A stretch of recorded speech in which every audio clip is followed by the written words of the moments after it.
His words to me were, "I will cut your daughter's head off and burn your house down with her in it."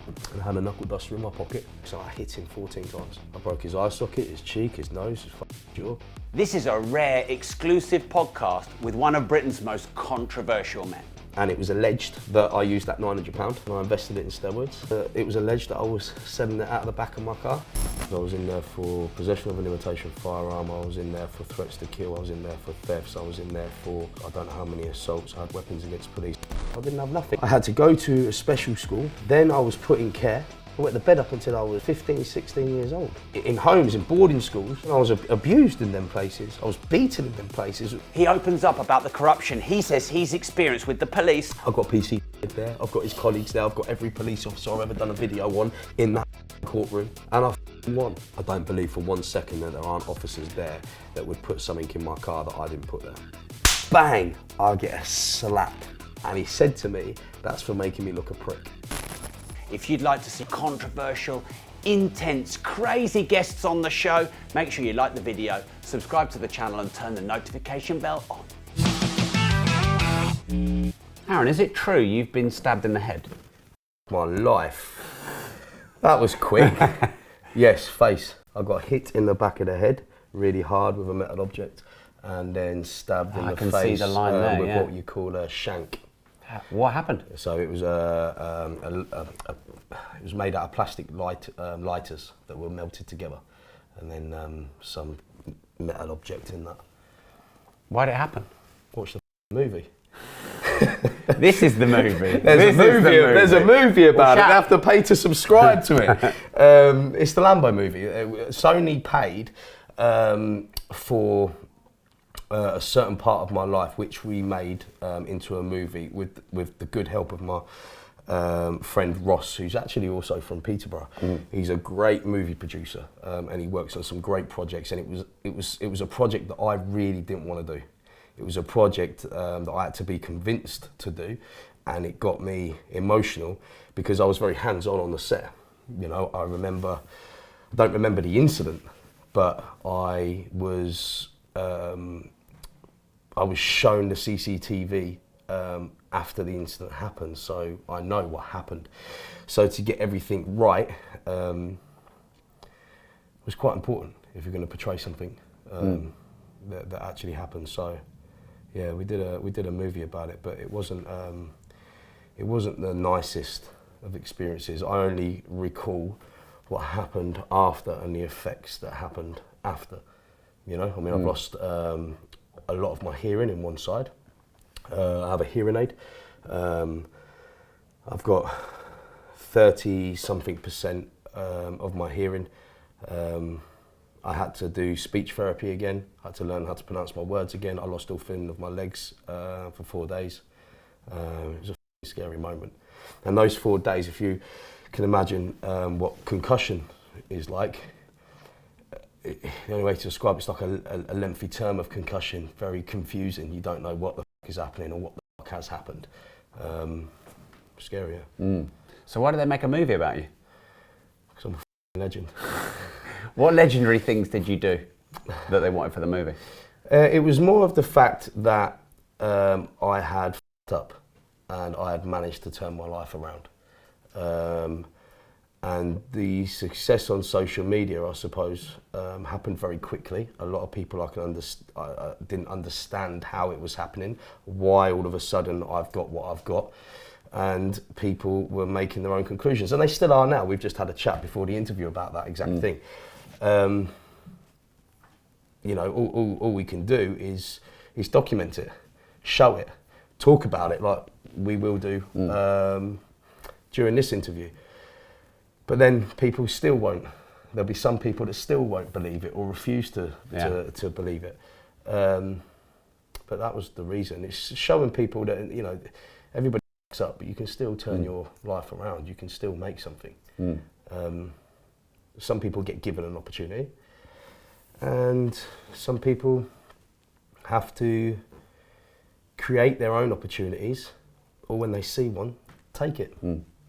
So what were the f***ups, and then we'll talk about how you turned it around. Well, be specific, there's many. I mean... Well, what your biggest f***ups? The biggest fuck-ups are being around the wrong people at a young age, getting used.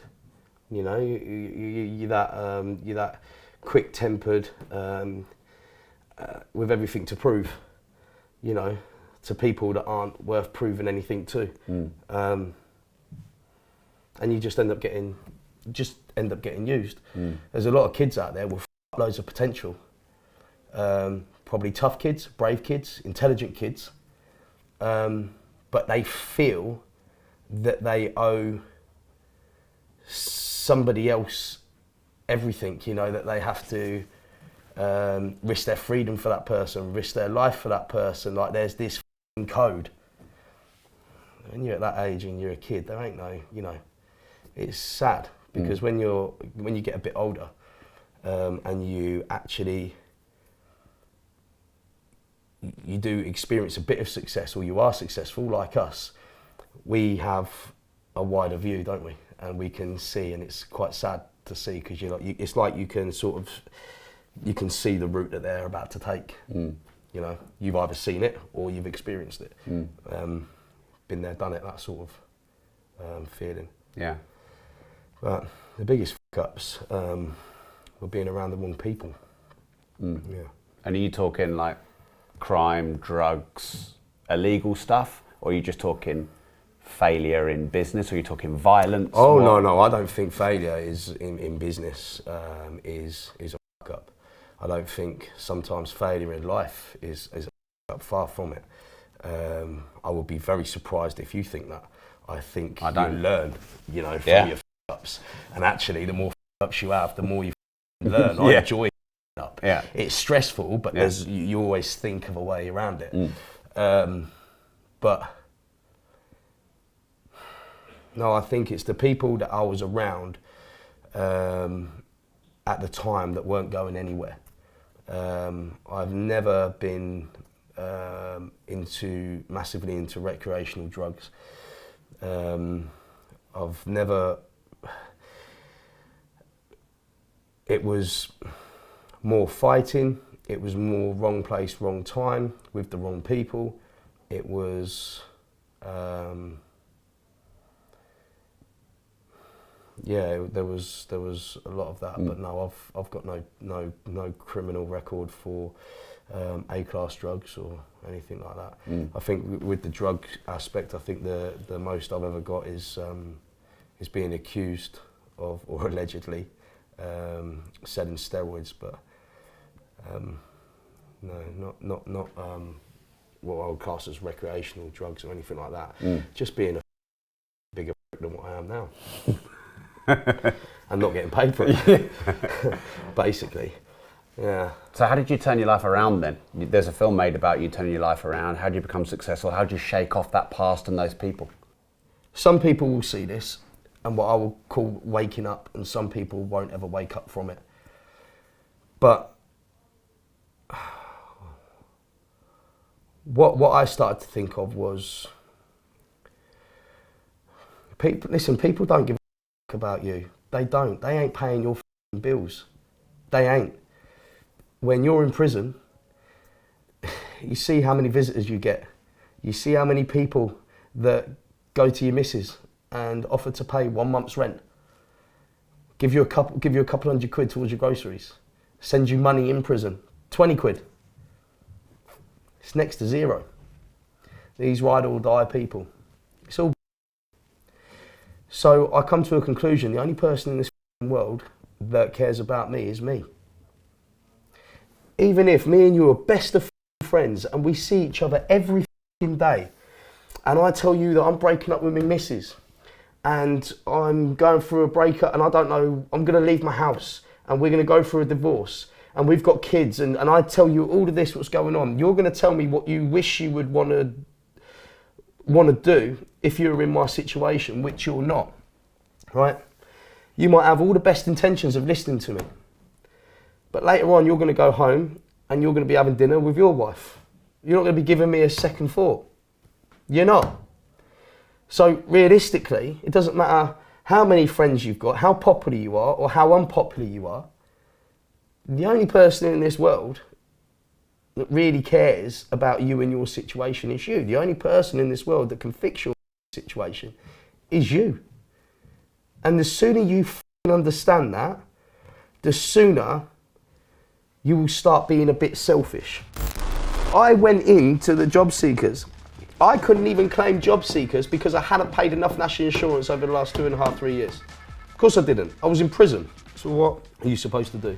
I had exactly £900 and it was alleged that I used that £900 and I invested it in steroids. It was alleged that I was selling it out of the back of my car. That's how I survived. And people think selfish is a bad f***ing word. No, it's not. People, if I say, think of number one. Some people say, no. You've got to put your kids first. No, you've got to put you first. Because if you don't, you will give everything you've got to help other people and you will end up destroying yourself. Now you can put that in many different ways. You can put that emotionally, financially, physically, whatever it may be, mentally. In my opinion, you need to be physically, financially, and mentally stronger before you can help the ones that you care about, right?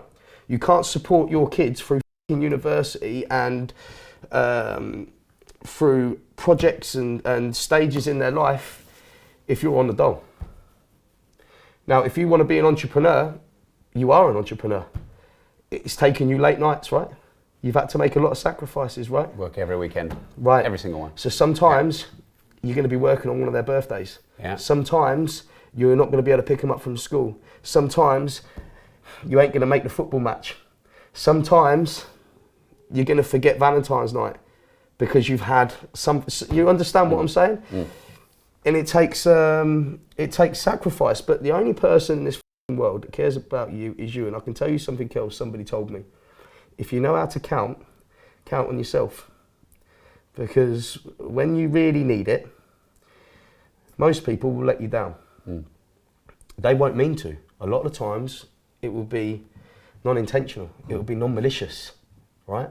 They will have the best excuse, a genuine excuse, but at the end of the day, it still wasn't helpful when you needed it. Mm. So, yeah. The sooner I realised that. And when did you realise that? Better. Was there a moment or a time in your life where you got that epiphany? Yeah, it was. It was when I left prison. It was probably about 3-4 months after I left prison. Yeah. And what were you in there for?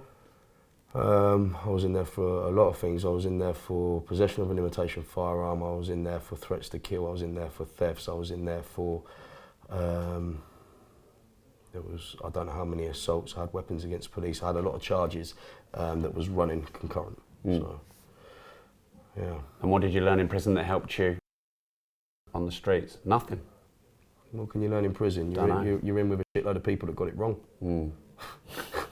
There's nothing to learn in prison. Yeah. You're learning. Mm. It's not like you're in 700 people that got it right that got away. Mm. You're in with 700, 800 people that got caught. You're learning. It's just boring. Mm. And I was classed as a high-profile prisoner, which means I was single cell. So I was on my own a lot of the time. Mm.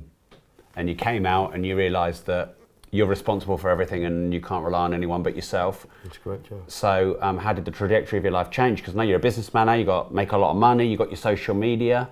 Mm-hmm. So let's talk about that. Which bit? Okay, how did you turn coming out of prison into being a successful entrepreneur? Oh, sorry, let me just interrupt me. Do you class yourself as an entrepreneur? I should ask that first. Because I see you as one, but do you see you as one? What do you class as an entrepreneur? Someone who's good at making money and running more than one business simultaneously.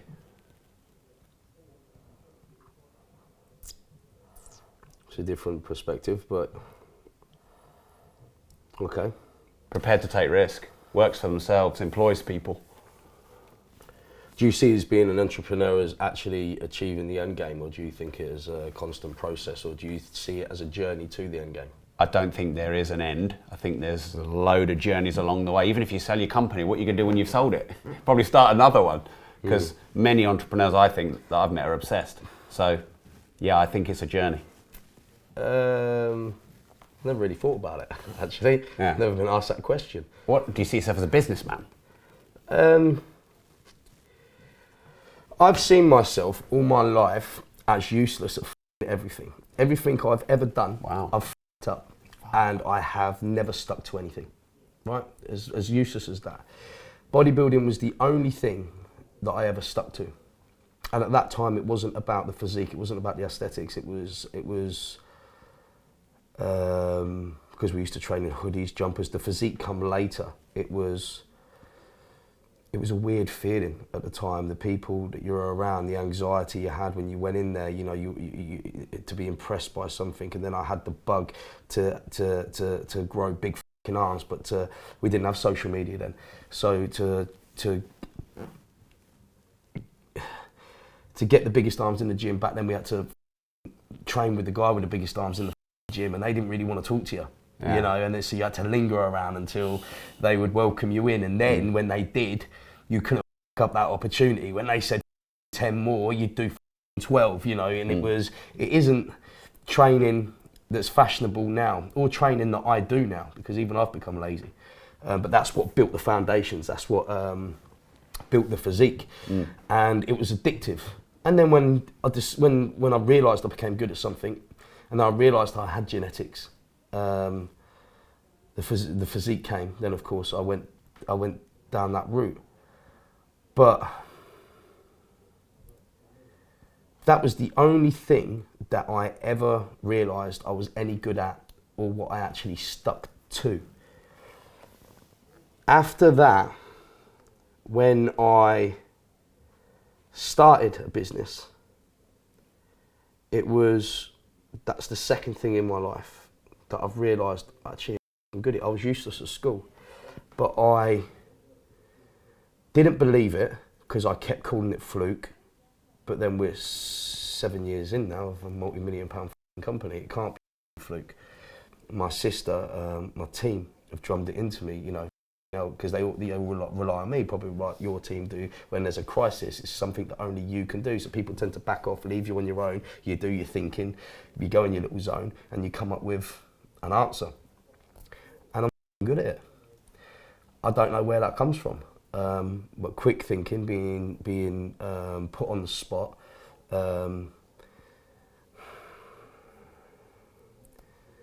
control under pressure.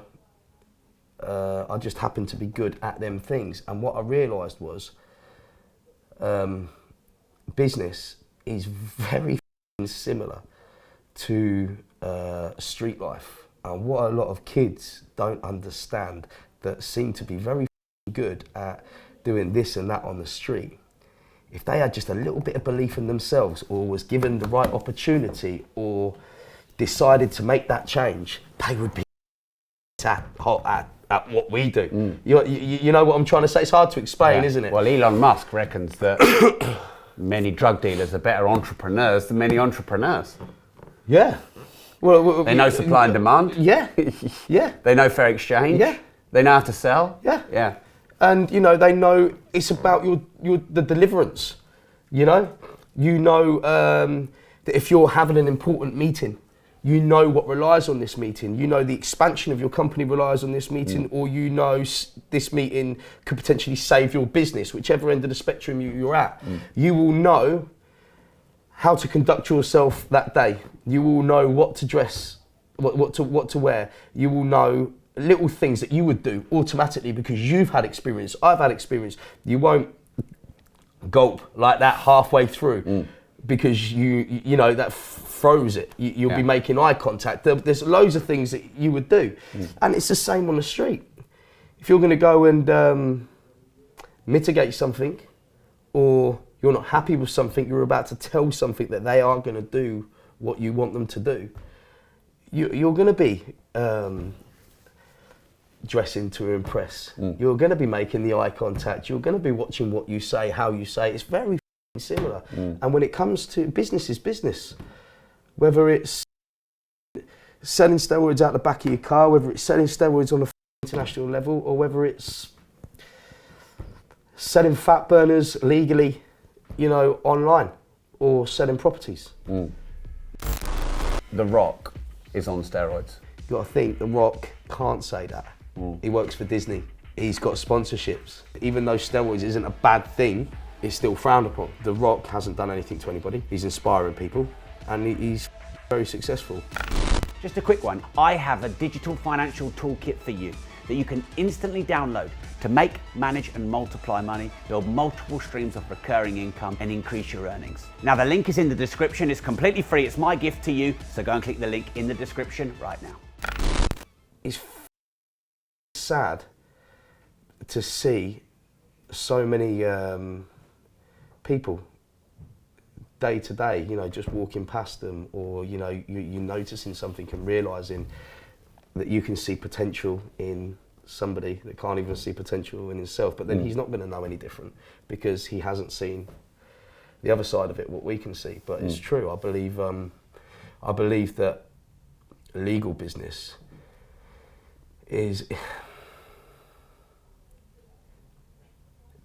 you know, there was some crazy things that I did for £80. Like? I remember, okay, one time, I put somebody's door through once. I had a doorman, I put his door through, threatened somebody. I got paid 80 quid, right? 3 years ago, I had a business meeting involving an entity of my brand. Somebody also had a Lamborghini. He also had a history in business, and he was interested in a part of the brand. Anyway, it comes later. He nearly took us for, I don't know, what was it, between 30 and 60 grand. But I found out beforehand. Anyway, when I had this conversation with him, I got told it's business, it's nothing personal. Now, do you see the difference on the street? You know, you could, someone mugs you off 80 quid, 150 quid, people are stabbing each other for that. But at our level, we've got to accept someone taking us for 30 or 60 grand or 80 grand, and we get told it's not personal. So I've learned it's not life, it's a big transition, isn't it? But in some aspects, it's worse. It's worse because there are people in our world or in the corporate world that I'm not used to, but now I get to see, that are just ruthless mother. They will take someone's business. They go to sleep at night.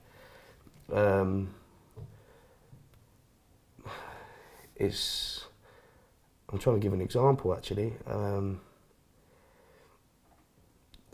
You know, whether you're dealing with law firms, whether you're dealing with accountants, whether you're not doing so well, you know, I mean, you've experienced probably similar things to me, and you look at them and you just think, my life, how can you do that? But it's just, what would they class it as? They would class it as,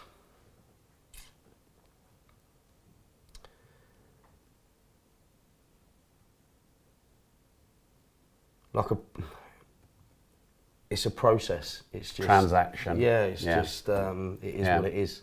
Yeah, I never really thought about it like that. I mean, you get hostile takeovers in business. They can just buy a company and slice it to bits and get rid of all the staff. And there's some very famous people that do that for a living. What about security on VAT? So I only learnt this a couple of years ago. Let's say you do really, really well. I got 500 and something thousand pound VAT bill that I didn't owe. So what the f is this? I got one £500,000 VAT bill and one £500,000, or a little bit more, PAYE bill. So because they were both over 500,000, that's over $1 million, right? For security. So when I rung the VAT people, I said, I've been paying my VAT, I've got proof of this. No, this isn't, yeah, we know that. But the bigger your business is, the more at risk you are to us.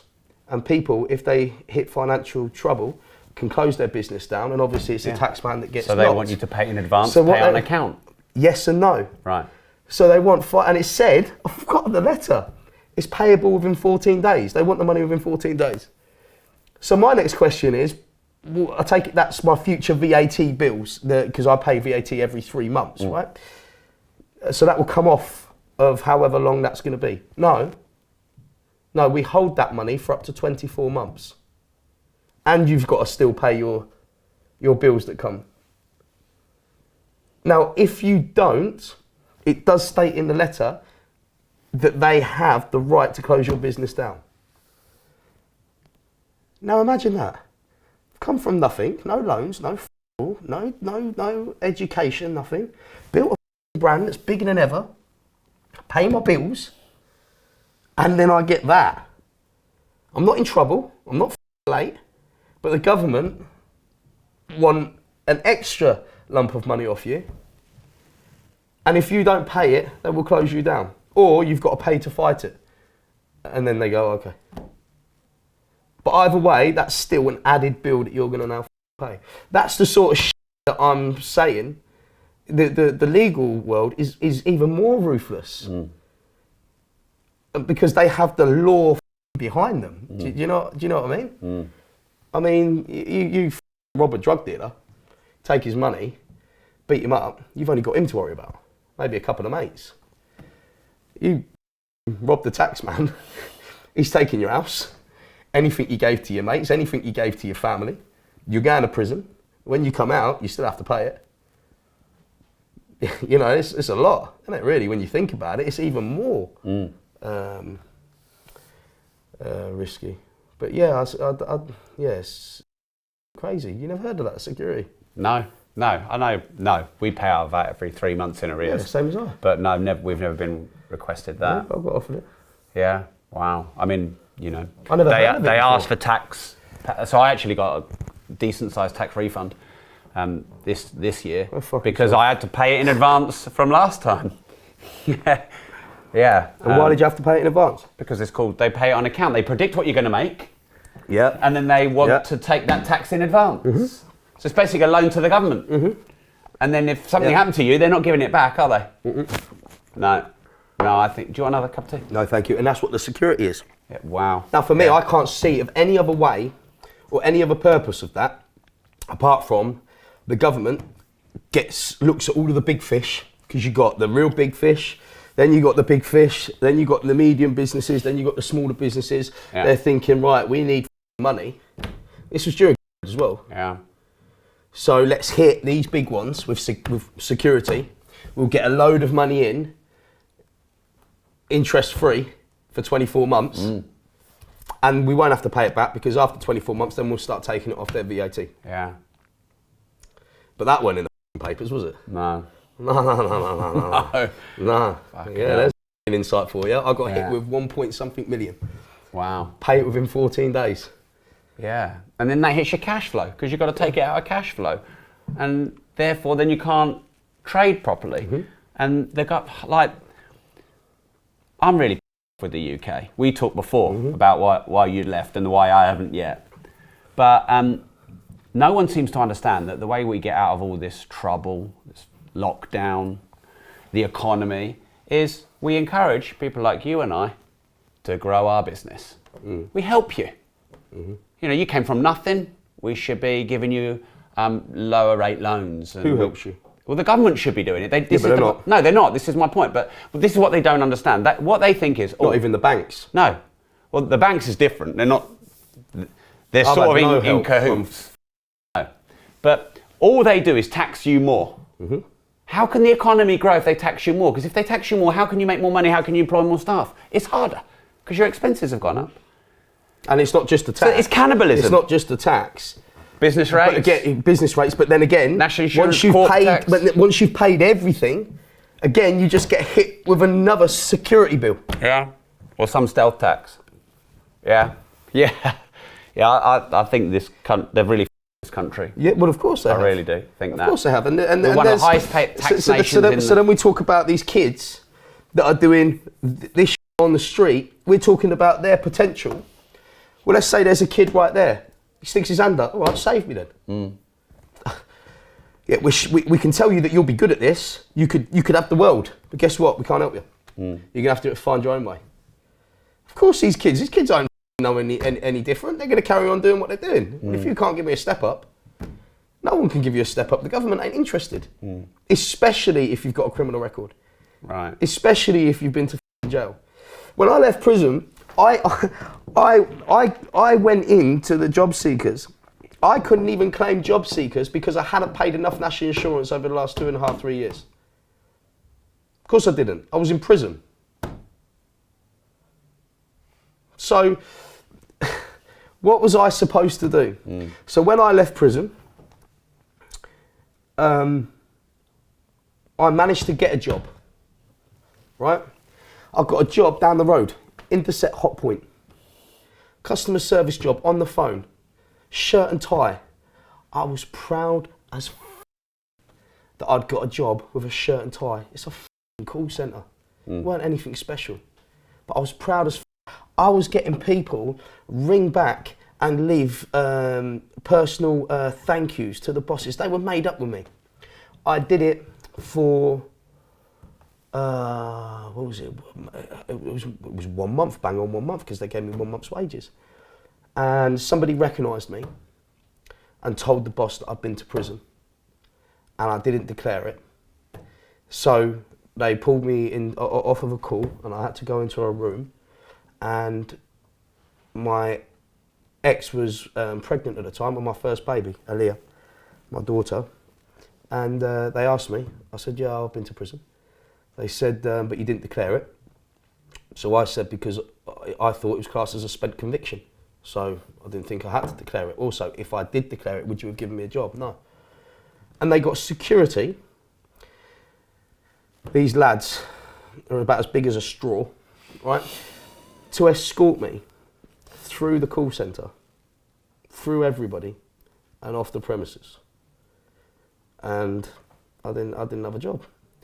I tried to get an agency job.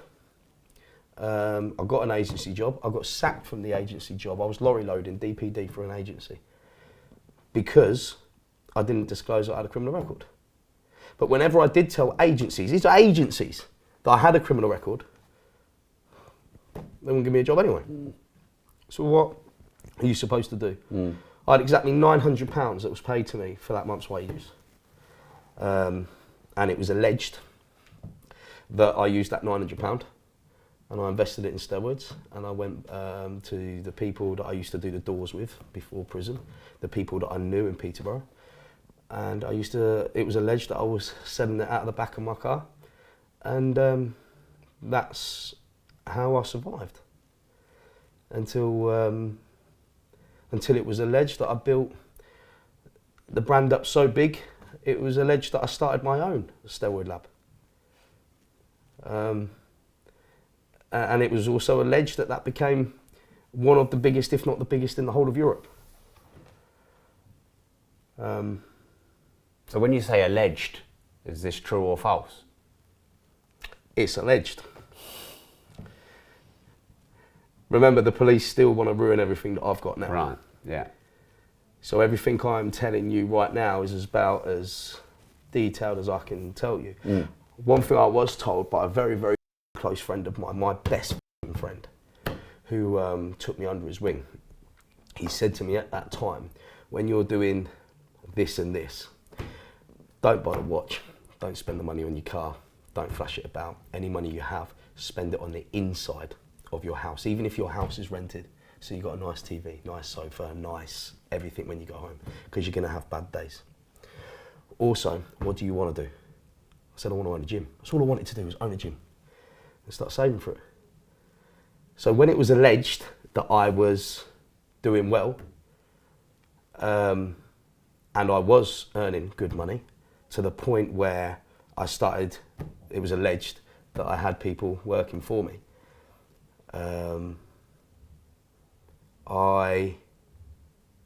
What I did do at that time is any spare money that I had, I would buy a machine. So I had a lot of contacts, obviously, in gyms around the country, gym owners. So when a gym owner had a Cybex cable crossovers, you know, it's 10, 15 years old, he's just updated it, he's got a new Life Fitness one. Aaron, do you want these? 300 quid. Yeah. So what I did is I rented a container, however that much it was, 20 something pounds a week, and I started saving gym equipment. So I would have cable crossovers, I would have a squat rack, an Olympic bar, and I built it up. And after about a year and a half, I had enough equipment to open a gym. People think that they need 100 grand to open up a 100 grand business. You don't. I had no money at one point to really start the gym how I wanted to start it. So I didn't get a flashy building like you've got here. I found a rundown building that had been not used for years. Made contact with the owner and made a deal with the owner. 6 months rent free. He didn't go for 6 months, but he went for 3 months. That's 3 months more than what I did have. That gives me 3 months head start to start getting members in the gym. The equipment is not on finance, that's already owed. I've been £80 for a barbell. I got a set of dumbbells once for £250, Jordans. It's about at that time, and even if you don't have the money, just get it because you're gonna need it. So I had some good equipment. I've got a building for free for 3 months. So you got a head start, and that's how I built my first gym. And you know what? The gym that I've got now, of course I'm going to be biased, but there is no gym in the whole of Northamptonshire like my gym. I've got 50 grand Harley Davidsons on display. It's the gym. The equipment is the same equipment. I get companies kissing my ass now, we'll give you it for free.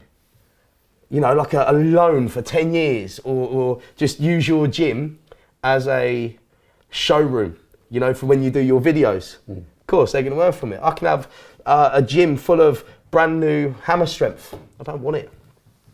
Because I've got Cybex equipment, I've got Panata equipment, and I'm a gym freak. I like collecting machines like some people collect stamps. I've got some machines that are 60 years old. I've got a machine that's owned by Arnold Schwarzenegger himself. I've got a certificate for it. It's like a bit of history. You go on one brand new machine and you go on some really old machine, but all the machines are maintained to perfect working order. So it's like it just has character. You know, I don't know, I just kept the gym. I mean, everything is new and everything is expensive in there, but the equipment is the original equipment. I kept it all, You do sound like an entrepreneur to me. Do I? Yeah. Okay. Something you said made me a bit sad, so I'd like to ask you about it. You said you didn't think you were good at anything, and that makes me sad. Some young kid growing up who doesn't think they're good at anything. Like, I'd hate it if my kids thought that. Why was that? Did you have a hard childhood? Were you bullied? Was it just your own self-belief? Because to grow up thinking you're good at nothing, surely that's the quickest route down to in life, isn't it? Because you probably were good at some stuff, you just didn't think it. You must have been. We're all good at something. You've got this hustle that you've talked about. So yeah, so where did that come from? Why? How'd you get on with your parents? And did you know, a lot of people who are really big, they're often bullied, weren't they? A lot of people who get really strong. I don't have the hustle now. I had the hustle then when I started everything. What I've got now is... Do you still work every day? I've got the will that I ain't going to give up. See, I had the hustle to get where I am. Now I just refuse to fail. Because I know there's so many people that are watching to fail. I've got so many fans and followers out there. I've never had a troll to date come up to me and say, I don't like you in the street. They always do it online. Yeah. Never once. It's always photos. But I have had people comment, I'm only watching to see you fail. Wow. How does that make you feel? Well, that's why I ain't gonna. So it's fuel. Oh yeah. That's what I have now. That's better than a pre-workout. Now I'm just, I can't fail. That's what I have now.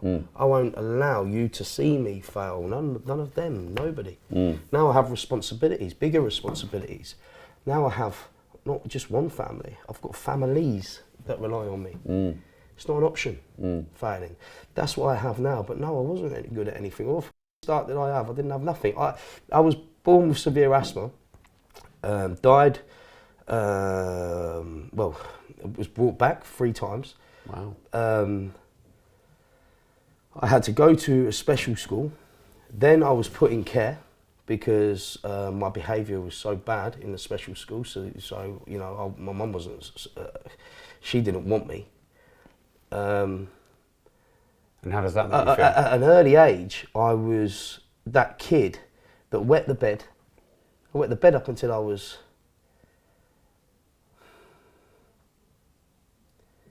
15, 16 years old. So medication for wetting the bed. I wasn't allowed to go out into playgrounds with the other kids because I had an oxygen machine. So I was that kid that stunk of piss on a oxygen machine that no one really associated with. I wasn't academic. I couldn't do maths. I couldn't do anything. What the fuck was I good at? And then when my behaviour deteriorated, and then I ended up in care,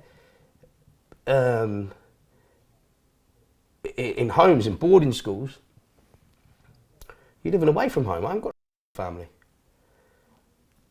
And then I was abused in them places. I was beaten in them places. It was only a year ago I found out that we were sexually assaulted in them places. We were raped in them places. I was. And you know, me and a few of the other kids, we took these. It's documented. It's on my social media. We took these schools to court, and they admitted fault, and the insurance paid out. What chance did I get? And when all this was happening, things that I do remember, especially from some of the abusive ones, the ones that used to give the physical abuse, the beatings. I remember wetting my bed once, and I had to share a room with a lad, and I was embarrassed. The carer, the man, grown man that was paid to protect us, got my mattress and walked it all the way out of the room in front of all the kids and got everyone together and told them that I'd pissed the bed. So you can imagine at that point. So what the was I good at? I didn't have anything to be good at. And that was when I started lifting weights actually, which was the last care home that I was in. That was the last one. Would you say lifting weights sort of in some way helped you turn your life around or even saved your life? No. No. What did? Lifting weights at that point. There's no other way of saying it. Lifting weights at that point, I'm in a place, I'm in hell, I can't go home. Every time you run away, the police bring you back. Every time you're telling somebody that this person's beaten me, or this has happened to me, they don't believe you and they bring you back. So I'm in hell at a young age.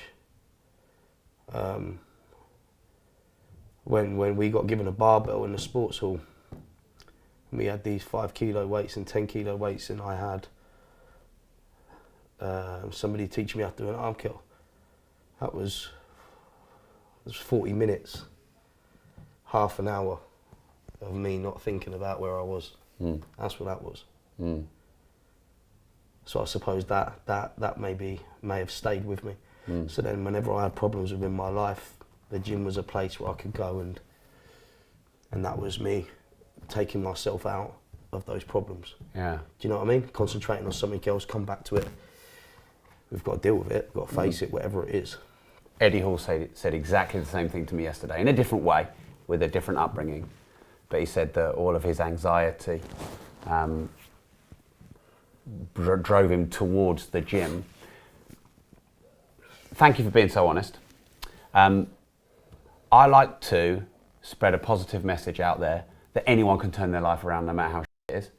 Anyone can start a business no matter how broke they are. And if you want something bad enough, you can get it. And you to me sound like a great... If you lose your business, you can create another one. Yeah. And you can fail 5 times and you can still win the 6th. It's not the end of the world. No. Well, you have a limited company. People don't actually realise limited company is quite a good design. Because as long as you don't give personal guarantees, you start a business and you don't lose your house. Because we take big risks. People don't realise the risks we take. We can lose everything. And if you put personal guarantees, you can lose your home. So you can start a company, you can fail. You can start again, you can fail. And you can win the 5th time or the 6th time.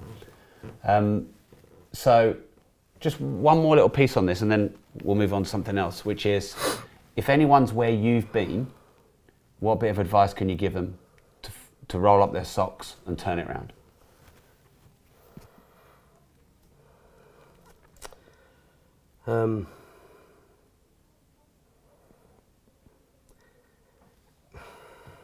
Everybody's personal experience or personal current situation is unique to them. So it's very hard to give people advice on their situation because... Or inspiration, or... However, one thing that you can say to people is don't give up. And it sounds like such a cliche. Don't give up, because just because you've had a start doesn't mean you're going to have a end. You can change so much, and it won't be easy. It's never going to be easy.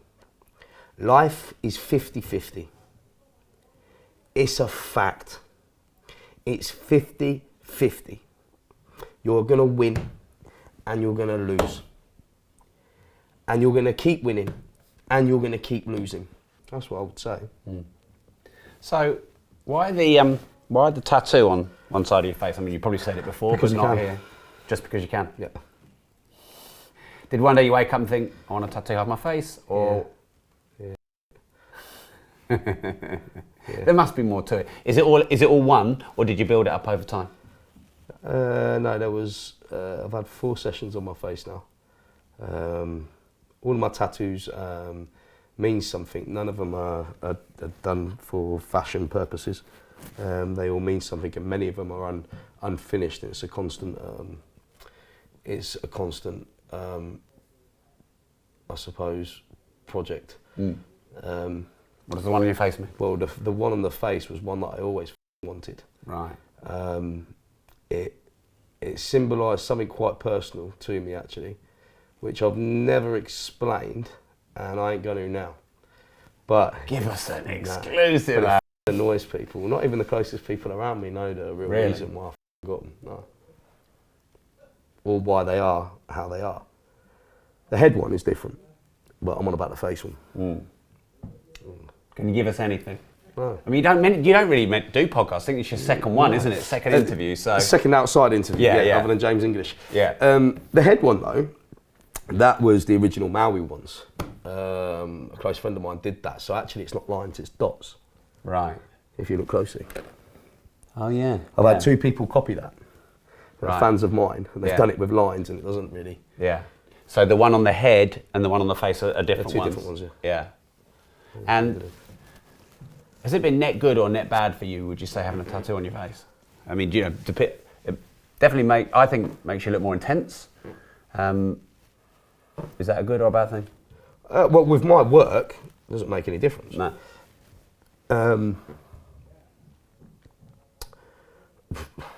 Depends where you are and the situation you're in, I suppose. My life is eventful. Everything happens. I've got a story for everything. Whatever country I've been to, something has happened, and of course there's people that don't know anything about me, and it's first perception. So when there's been a situation, an altercation or something, and yeah, of course it's gone against me. People have thought I'm somebody that I'm not, but it is what it is. I'm friends with Martin Ford. Do you know Martin? He's got a Yeah, similar Martin. one. Yeah, on his face. He just said he wanted to stand out and be different. Well, he didn't need to try, did he? He got genetics for that. He's actually in my movie. Oh, is he? Yeah, he's doing Martin well. great at the moment. Yeah. Who's got the scariest face tattoo? You, Martin Ford, or Mike Tyson? Well, Martin Ford can't class himself as a scary face tattoo. Martin, I ain't having that. You got a sideburn and a little bit on your jaw. Mine's half my face. Bollocks. I ain't having that. And Mike Tyson, although mine is a lot bigger, I ain't gonna say I'm scarier than him because I ain't. Right? He's a hero of mine, and he's possibly, well, he is the hardest man on the planet. So don't put me in that situation either. But I ain't having it that Martin Ford's got a scarier face tattoo. No. So we're going Mike Tyson, Aarron Lambo, Martin Ford. That order, would you say? Well, I can see how this is going to get twisted. No, that's not twisted. It's fun. Aaron, if, it's just fun. This is fun. If we're going to, face tattoos, yeah, absolutely, yeah, absolutely. But Martin Ford does have some incredible tattoos, though. Yeah. And toes. He is a really cool guy. I really like him. Yeah. Yeah, no, he's. I've known him a long while. Actually. I only knew him through the podcast. One of the best things about doing this, you make some great friendships. We've been in and around the same city for 20 odd years, never met. No. Now we have. Yeah. Who knows where it might We've go? probably got mutual friends. Yeah. Yeah. Yeah. No, Martin's. No, he was. He's always been good to me. Yeah. I know him quite well. It's one of them ones where we don't see each other or speak to each other often, but when we do, it's. I suppose we haven't been away. I don't know. We just have a good laugh. So I've caught up with him a couple of times when he's been to Marbella. We've been in and around. Actually, I trained a few times with him in the early days. No, he's doing well. He's on his own journey. So, some of your videos are really viral, and the ones that I think a lot of people particularly talk about are, for example, the one where you went to Costa Coffee and you just confronted a guy. I think he used to work for you. So can you tell us about those? Why do you do them? Well, they're not planned. No, they're not planned at all. No. One day you wake up and go, I'm just going to go in and confront this guy. No, don't even wake up with it. Really? Something happens in the day and an opportunity arises. Wow. Because it's pretty intense. Those videos... With the police, for instance. Yeah. Right. I've got a lot of fans and followers that are police officers around the country, actually around the world. Got no issue with them at all. Absolutely none. With those people or the police specifically, you mean? With the police in general. If my daughter went missing tomorrow, you know, they're the first people that are going to help get her back.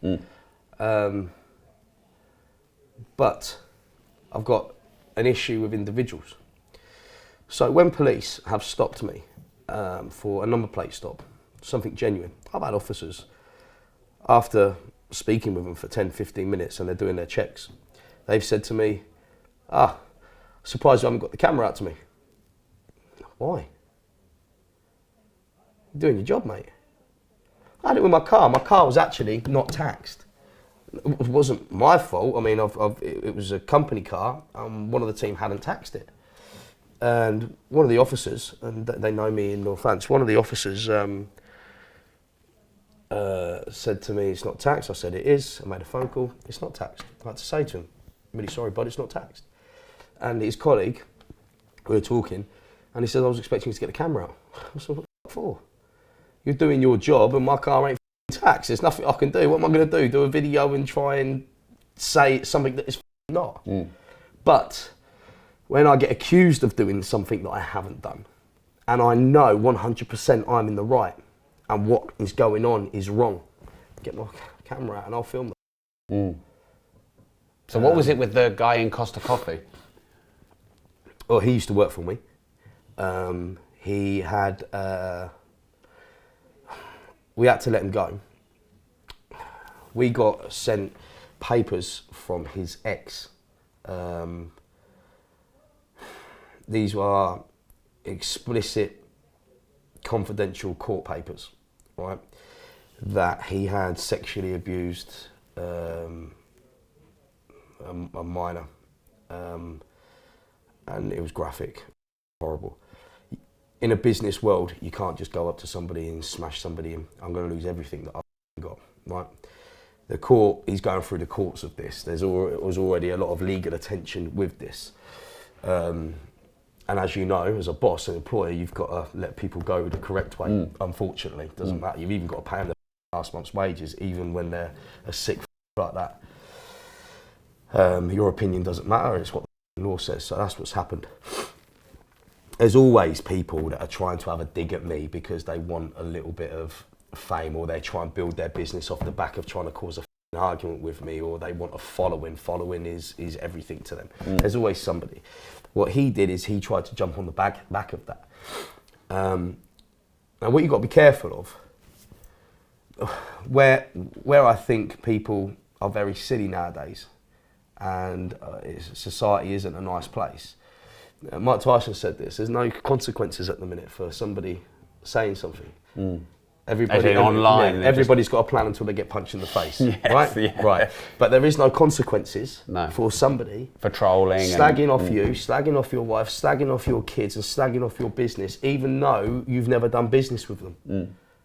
But they can do that. They have the right to do that. It's wrong. It's not policed, right? So he started having his opinion on me and the brand. And what I couldn't work out was, you've been sacked, right? We ain't on good terms. You're slagging me off. But his profile picture is him in a mental t-shirt and a mental hat. As in your brand? As in my brand. Well, if you hate me that much, what the are you doing wearing my Plus, with what I know about you, I don't want you wearing my One of the and he kept going, and all I'd hear from my staff every now and then is he's doing this, he's doing that. Well, of course, I live in Spain. Well, I was back. Didn't tell any, because I don't tell people all the time when I'm back. Sometimes I'll just come back. It's not public knowledge. I've got no interest in doing appearances. I want a bit of time off with my kids or whatever. Maybe I've got some personal things I need to do, and then I go back. So I'm back and forth all the time. Sometimes I'm posting videos of me in Spain when actually I'm in the UK. So people don't know where the I am. I'm in control of my social media. It's not in control of me. So I was back. Now, one comment he posted once, which was on a video that somebody made of me. And he posted the comment, similar words to, that dwarf is lucky he's in Spain, or he's lucky he's hiding in Spain, because there's nothing more that I would like than to throw the dwarf around the room, right? It was something like that, and then some other threats he put on there. And when I was back at my coffee shop, one of the team just so happened to say, oh, he's working in Costa Coffee around the corner. So I hadn't woke up that morning. It was just a passing conversation that somebody had mentioned. So I said to my sister, you know, Sonny, he's around the corner working in Costa Coffee. She said, oh, what are you going to do? I said, I'm going to ask him for a coffee. And he said he was going to throw me around the room, didn't he? Well, we'll go and see if he's going to do it then. So I went round there. And as I walked in, sure as shit, he was making a coffee. And he turned around and looked, and I went, Sonny. I said, hello, mate. And then I just said, well, I read out his comment, but out loud. I said, it's lucky that he's hiding in Spain, because there's nothing more I'd like to do than throw this dwarf around the room. Well, today's your lucky day. You get to throw the dwarf around the room. So I said, filming this the whole time. Yeah, that was all live. Yeah. So you just literally hold the phone there. Yeah. So as he walked around, I put the phone on selfie, and I said, right, so don't f this up, because you got one chance, right? I'm going to give you a free shot, so you could be internet famous here. You could be that person that knocks out Aarron Lambo. So I put my hands in my pockets, and I went up to him, closer to what I am to you, and said, what are you going to do? And of course he didn't want to do it, he wanted the police. Now the people, whether it be ex-employees or whoever was making a video on me at the time, had tried to make out that video was fake, that he ain't really a nonce, that he hadn't been in trouble with the police for any of this, right? But what they've got to understand is, think about it. I've got a multi-million-pound business. The police want to arrest me at every opportunity that they can get. If I was to go around and I'd picked somebody who was completely innocent and did a viral video on them, I would lose everything I got in an instant. He is in trouble. After that video went up, do you know what was even more crazy? I started getting his ex-girlfriends and his ex-girlfriend's daughters inboxing our page, telling us how weird he was and what he did to their mother. What he did to one of the daughters. This is other incidences. So of course, some people that just follow for drama, they then start trolling my page. I heard different. I heard you just called him a nonce because of, well, don't just wake up one day and call somebody a nonce. But of course now, what do? I can't post other people's personal comments online because that's not fair on them. It's bringing other people in. But what I can say is, on my children's life, I have papers from a court to say that he's sexually assaulted somebody very, very, very underage. And I'm not talking in the teens. And he's bullied them and blackmailed them. And tried to blackmail the mother to not do anything about it. It's all in the papers. And I posted the papers, but I cut out the names. Yeah. In the comments. But there's still some people that choose to not believe it, but okay, all right. But yeah, I outed him in Costa Coffee, yeah. That video was wild. Yeah. Yeah. I might reshare that later. As if it needs resharing. Yeah. It had so many views. Let's talk about masculinity, because society at the moment had this conversation with Eddie Hall yesterday. You know, we've got Andrew Tate and Jordan Peterson, who seem to represent... I love Jordan Peterson. You do? Yeah. I love him. Why do you love him? Why do you love Jordan Peterson? He's helped me so much, I think. Understand more. I can't say about myself, but just understand more. And actually, he's helped me put things in better words. He creates a better understanding of something. It's actually okay, you know. That's what my good friend Nick Winston. He put me onto Jordan Peterson. Actually, I didn't know who he was before. Yeah, he's been on the show. Shared a few. Who, Jordan Peterson? Yeah. I just think he's one of my favourite clips of him, or a clip that's been taken from one of his interviews, was when the guy interviewer said to him, "You said it was okay for guys to be dangerous, and you're implying that they should be dangerous." And he said, "No, I'm saying they should be capable. Having a nice guy doesn't make him a good guy. It makes him weak. Having somebody who's capable, but can control it." Now, before I knew who Jordan Peterson was, I used to say the same thing, but in different words in my earlier training videos. Right? It doesn't impress me coming into the gym, picking the heaviest weight, repping it for one rep and throwing it and screaming and putting all of this oil and gear into you in order to be able to do that. What impresses me is lifting a heavy weight for reps, yeah? So when I lift a heavy weight, I'm thinking of sick shit. At that point, I'm thinking of somebody entering my house, somebody attacking my grandmother, you know? I've caught something to do with somebody and my kids, and I'm flicking that switch, and I'm repping, and I'm repping, and I'm repping, and I'm repping. And I put the weight down, and I go again, and then again, and then again. Put the weight down. Then I'm asking you how your day is. because I have that in me to do that. Eddie Hall, I've got a lot of time for Eddie Hall. Eddie Hall isn't just a strong man to me. Yeah. He does it for reps, you know?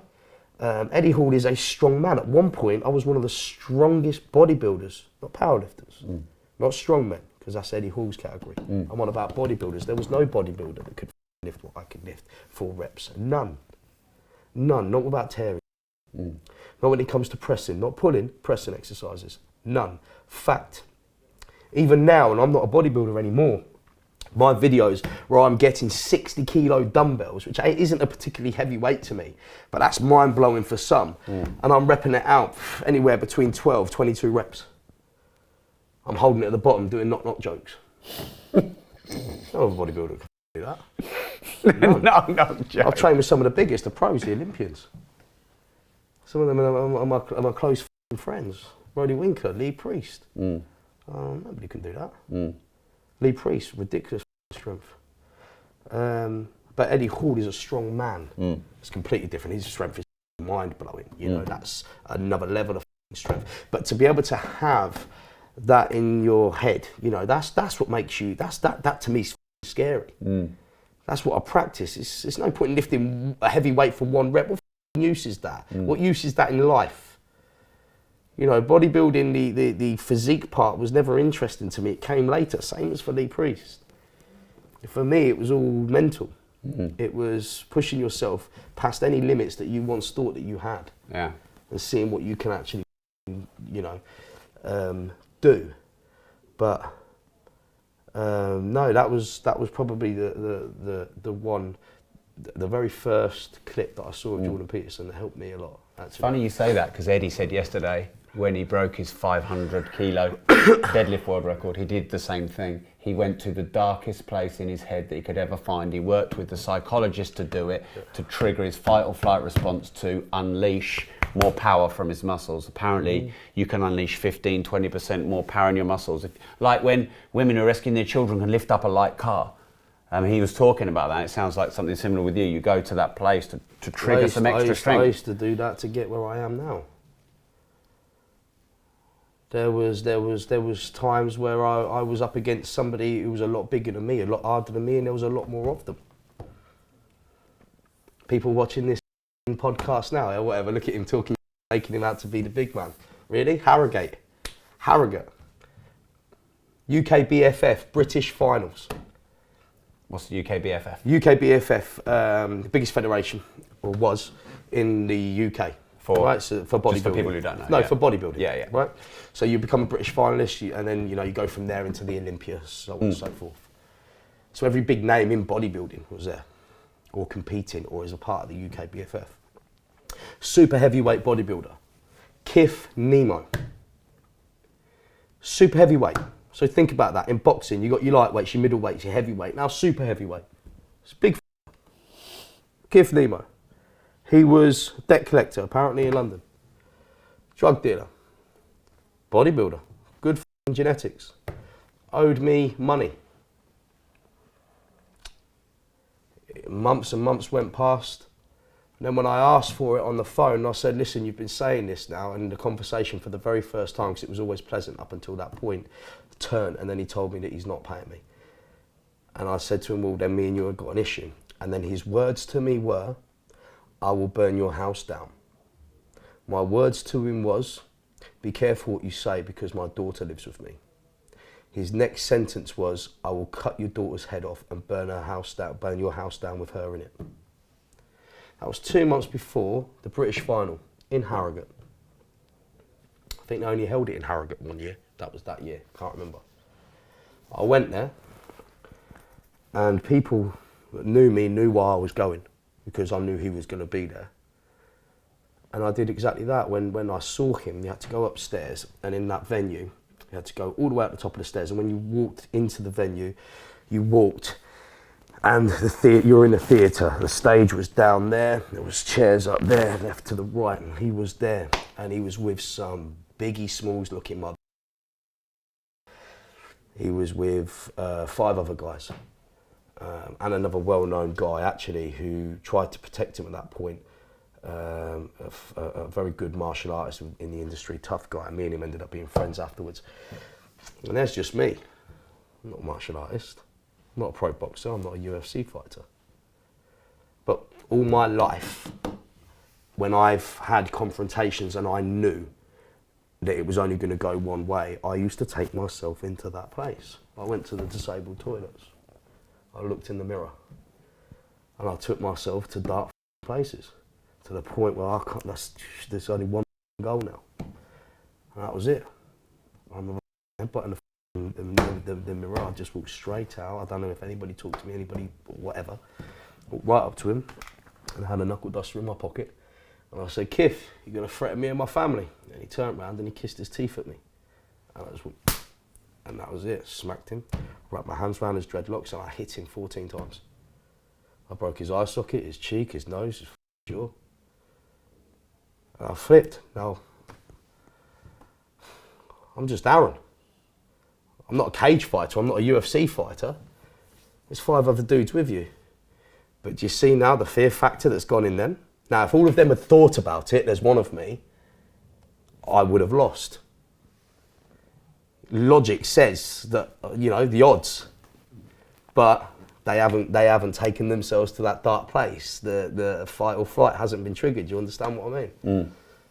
I'm just using that as an example, and there's been many times in my life where I've had to take myself to that dark place, like Eddie Hall has, like many people watching. Mm. And I said, okay, so now talking about it, it's probably just activated in my head. You're saying something that you're good at. Maybe you're not good at anything, or you don't think that you are. Many of you out there. But if you think about it, we've all got some type of skill that someone else hasn't. Maybe that particular skill we've used for the wrong things, and it's got us in trouble. However, you happen to be good at it, or you've taken yourself to a place where other people can't take. Well, if you use that in other things, like Eddie Hall has, you can reach limits that other people can't reach, whether it would be in the gym, whether it would be in business, whether it would be, you've got something that other people around you haven't got. Mm. That's why you've got what you've got. Mm. Same as me. You know, but it doesn't mean that I'm any better than you. It just means me and you have different superpowers than somebody else. Yeah. You know. But yeah, I'm able to take myself to that place. But it's a dangerous place to take yourself, because when you take yourself there, forget about seeing red. I don't believe in that. I think that's a cop out. Never understood it. I saw red. You didn't. Judge, I'm sorry. I beat him up. I saw red. You didn't. He called your wife a slag, so you punched him. But you're telling the judge you saw red, so you're getting some sort of mitigation, you know. Mm. I'm on steroids, I couldn't control my temper. You didn't bang him because you took a tablet 40 minutes ago. You banged him because he pissed you off. There was something that he did, right? Let's just be honest. Let's be honest. Mm. You know, just take responsibility for your actions. Mm. And stop blaming it on other things. Oh, babe, I'm sorry. I'm on too much testosterone, that's why I f***ed her. You f***ed her because there was an opportunity. She's fit. You thought you weren't going to get caught, right? You're in half decent shape, so you f***ed her, right? Turns out you got caught. That's what's happened. Let's talk facts. A jabber test didn't make you put your d*** up. Do you know what I mean? But it's true though. It's true. I'm not denying it. It's true. I don't take it as an excuse when so any shit you've done in your somebody life, up and they blame drugs and alcohol. Mm. I've been pissed out of my head. There's been nights I've been on MDMA. I've had great nights on MDMA. I would still know if I'm doing something wrong. Mm. The other main male at the moment that's influencing the most people, especially young men, is Andrew Tate. What? What do you think about him? Well, I told you before we went live, I was supposed to have a meeting with, he wanted a meeting with me a week before actually he got nicked. Mm. I've got no issues with him. He said things that I don't agree with, and he says things that I do agree with. I'll say things that you don't agree with, and I'll also say things that, you know what, Aaron's got a point. I think he tries to, I think he explains things in a more understanding way, and I think he pisses people off in the process. But that's no different to what I do. He just does it in his own way. He says the Matrix are after him. Do you think they are? I don't know about a matrix, because I don't know, but he's pissed off the system. Yeah. You know. He loses people in his words, and maybe he means it in a different way. But yeah, I mean, he's pissed off the system, and yeah, of course, people are going to use him as an example. The system going to use him as an example. No different to me. And if they get something that sticks, how do you mean no different to you? They'll throw everything at him. You know, Right. They'll finance the and they'll get you for it, and they'll make an example of you. Absolutely, they're looking to do that to him. Yeah. Why do you think that is? Just because he's pissed them off? Because he's vocal. Yeah. Because he's vocal, and people listen. So he's got power and influence. Yeah. And you just said saying that they'll do to you. Why would they do that to you? Yeah, absolutely. Yeah. There's things that have been going on over this last year that I explained to you briefly before we went live that haven't been on social media. I haven't been able to talk about on social media. I've had court orders against me on social for social media.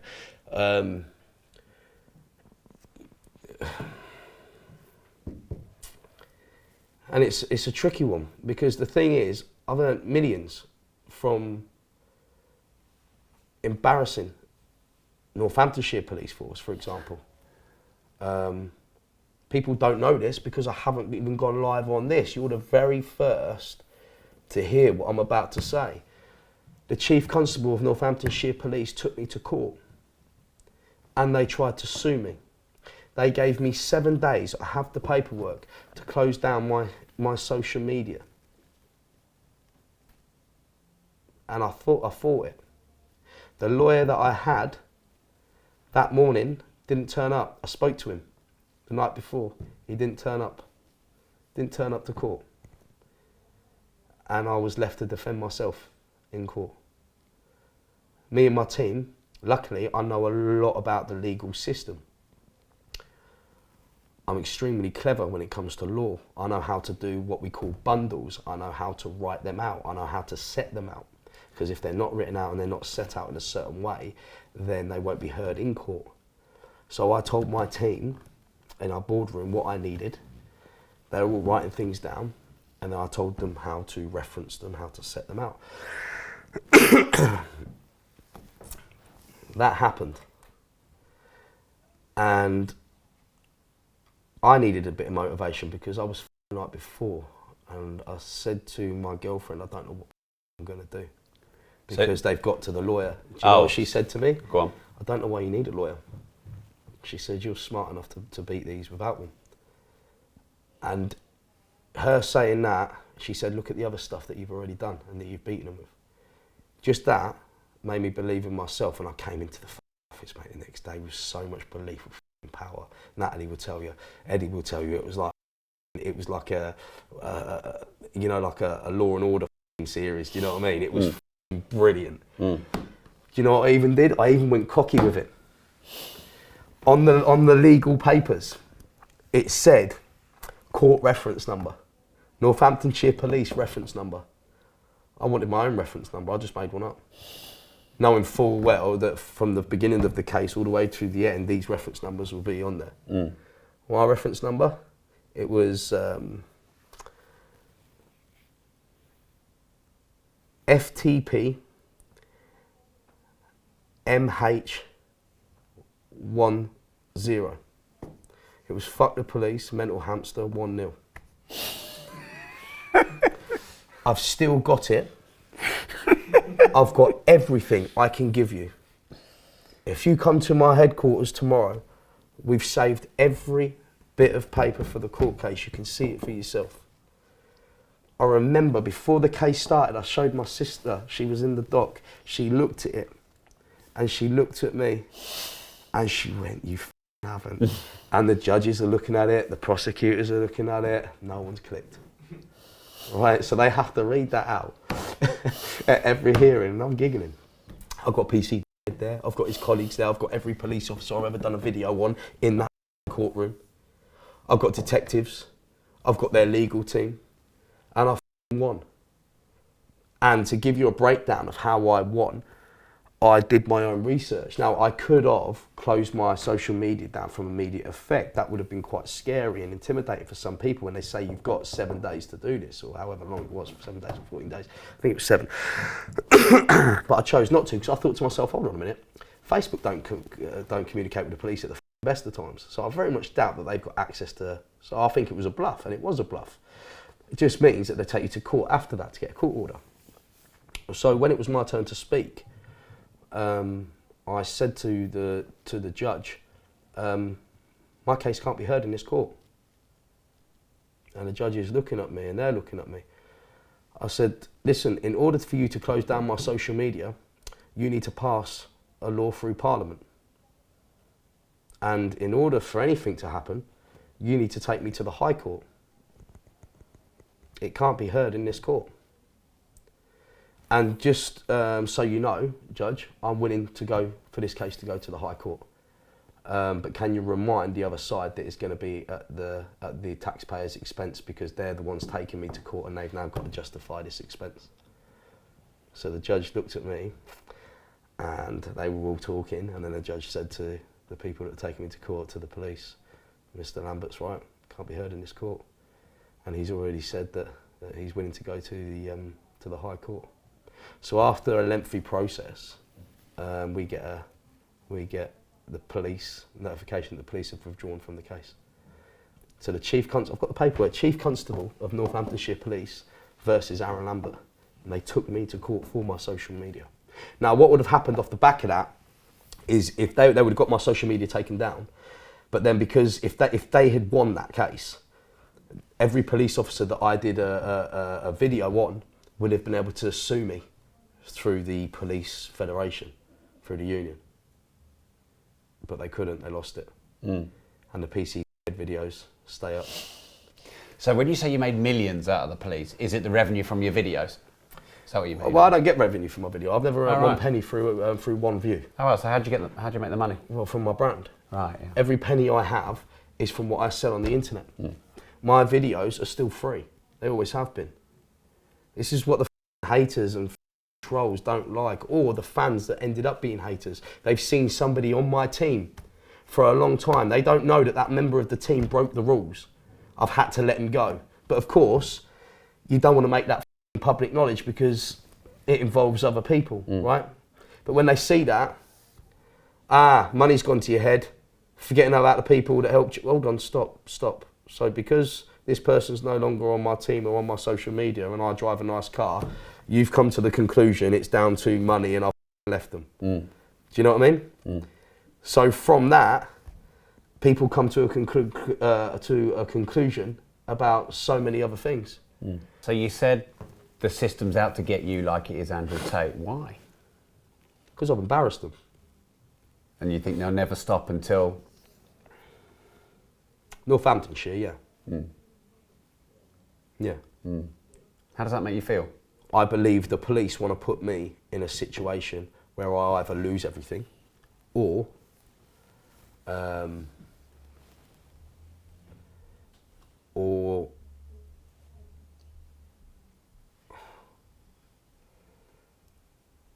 they want to put me in a situation where I'm going to do something stupid and lose something. Or they will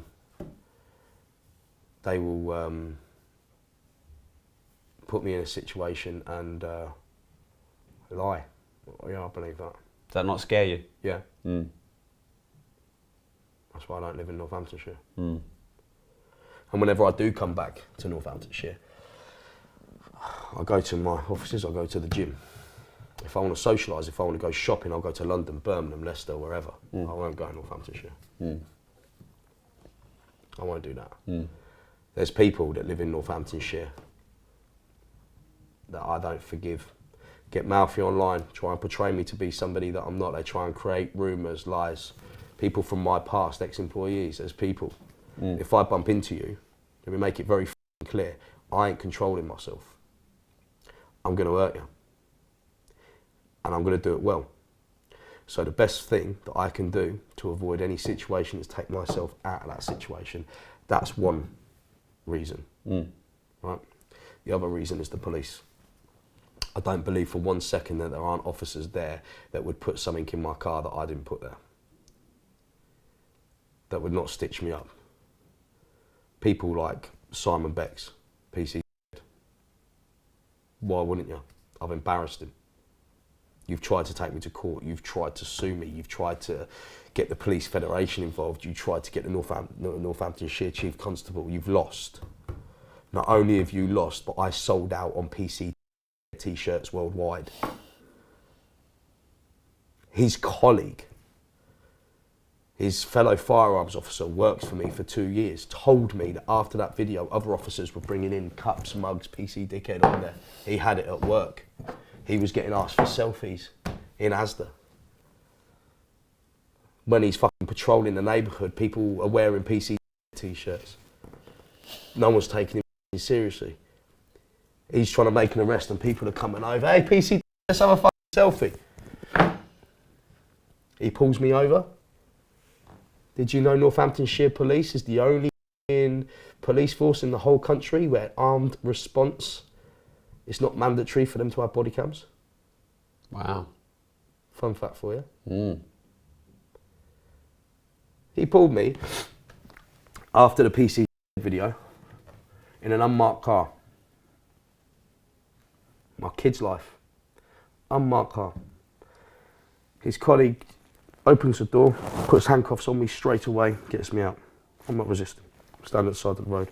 PC gets out. This is after the PC video. I've got I'm handcuffed from the front. I tried to get my phone out to press record. He takes it off me. As he walks over, I look again, and he goes, I bet you weren't expected to see me, was you? And I went, right. They find a tub, a white tub, no label in my pocket. It was Alpha A5 weight loss capsules. What's this? Weight loss capsules. We don't know that. At the minute, you're under arrest for possession with intent to supply of A-class drugs. Of course you are. His colleague starts searching the back of the car. There's nothing in the car. Done nothing wrong. Now I know you can't just search my car. So I've said to him, you got a warrant for that? He stops and he looks and he goes, I don't need one. He said, you've just been arrested with possession with intent to supply, so they've used that to search the car. Okay. As I've turned my head, bang, I get a slap round the face. Actually, it was half cheek, half ear. It was one of them ones that really, really, really hurt a lot. It made my eyes water, and he's a big lump, and I was like, oh. And he said to me, that's for making me look a prick. So I'm handcuffed and he slapped me. And I looked at him, and the very first viral video, I earned 17.5 grand from the first batch of Alpha A5s that I sold. So I looked at him and I said, after the last time you made me 17.5 grand, I said, slap me again, I'll take another 17.5 grand. And he looked at me and he didn't believe it. He went, you're f***ing deluded. I said, you hit like a... I said, slap me again. Now, although I was getting cocky, all I was thinking at that time was, what's he putting in my boot? What's he putting in my car? That was the only thing. Because I said to him, where's the body cams? And that's when he told me, don't have body cams. And then another police officer turned up with a body cam to then transport me to the police station, where I was later on released without charge, so on and so forth. But all I was thinking was, at that point, I want to get out of this country lane. Don't want to be here. And I shut my mouth after that. I got cocky when I was at the police station, when I was under camera. But at that time, it was drummed into me very quickly. What if? And after that, I don't trust them. Don't trust them. How do you okay it in your mind to have haters? You've got haters. How do you live your life? Because some people, they just can't handle it. They pay my bills. Your haters pay your bills? Yeah. Well, what they don't understand is, I've just told you that with my following, for argument's sake, I sell Alpha A5s, right? The weight loss capsules. Now, for you to go onto my page and to say they're shit, you've just told all of your followers that you've just commented on my page. Depending on how many followers you've got, let's say you've got 3,000 friends on your Facebook on average, that's an average person, I'm going to have 1 or 2 sales out of that. Now, the moment you're racist or you abuse or you start doing things, you get blocked from my page. But if you're just going to go on there and just say, Roy Dead, sometimes I go on there and reply because it kickstarts the feed and its interaction, and then I just sit back and I'll go about my day. What I don't like, what does bug me, and it has got to me, certain things, is what I've learned from people. I can post a picture of me and my girlfriend with no comment. Somebody that I've done nothing to, never had an interaction with, I've never caused a problem with, would go on there, and because she's not white and she's not English, would go on there and put Romanian prostitute, lol, or looks like a man boy, a she man, whatever. And it's just like, what's wrong with you? Why would you do that? You know that's just another form of racism, right? That's, you know. I did a live video, in a jeweller's, where I brought my sister some earrings. £7,000 these earrings were. And it was the day before Black Friday. And I was joking with the woman because I said, can I not get the Black Friday deal today? Because it's a day earlier, right? One guy commented on that feed and put, just because it's Black Friday doesn't mean you have to buy black people presents. So the only thing that you noticed on that whole video that was my sister's black, that's the only thing you noticed. We find out he's a school teacher from up north. What these trolls and idiots that hate don't realise or fail to do is cover their own tracks. They don't realise that every comment or every interaction they make, they leave a footprint. And if you've got tech guys that work for you and you've got a good team, because it ain't just me, like it ain't just you, we've got people in the background, very clever people. If you, when you become successful, if you want to maintain that success, surround yourself with people that are smarter than you. Yeah, and learn, because you don't know everything. And keep some things, your secret weapons, secret, right? That's how you always stay one step ahead. And you will find out these people.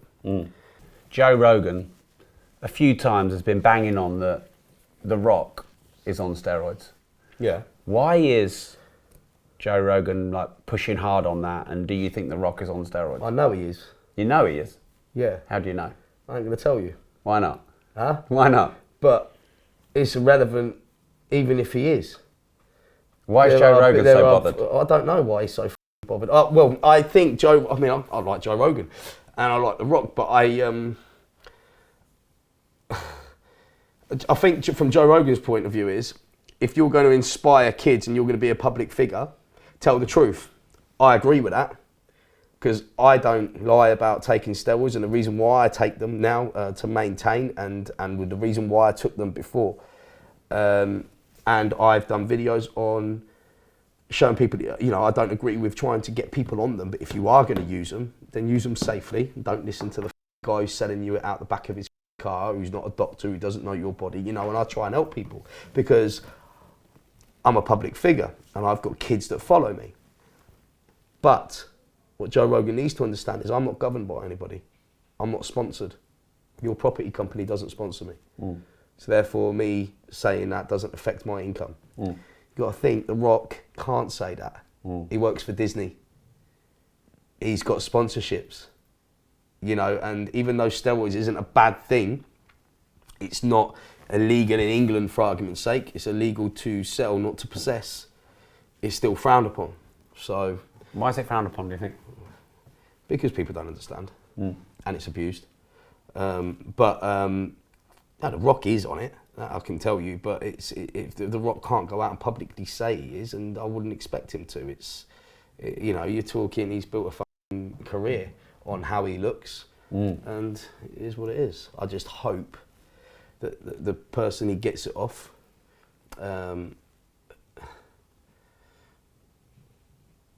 which I don't see that happening, but I know of that person. I just hope that... you know the person who supplies him? Well, I know because we've got mutual friends. But I hope that people don't do the dirty and start selling that like they did the Liver Man and other things, because, you know, he's a target. Oh yeah, the Liver King. Yeah, he's a target. He's a target for that. That was... what do you think of the whole Liver King Well, that thing? was, yeah, but it's amplified. This is what I mean. It doesn't matter the quantity. The quantities are wrong. The amount of money was all wrong. That was all... Yes, he is on steroids. Well, he's admitted that now, Yeah, hasn't he? but he is on steroids. So that and he was on steroids, but the list and all of that was all very exaggerated. Right. But somebody still sold that information. Now, the Liver King didn't do anything wrong. He wasn't hurting anybody. He was doing videos and people found them interesting. So it was a move. Someone outed him, you Yeah, think? that was a move. There was no need for that. And The Rock hasn't done anything to anybody.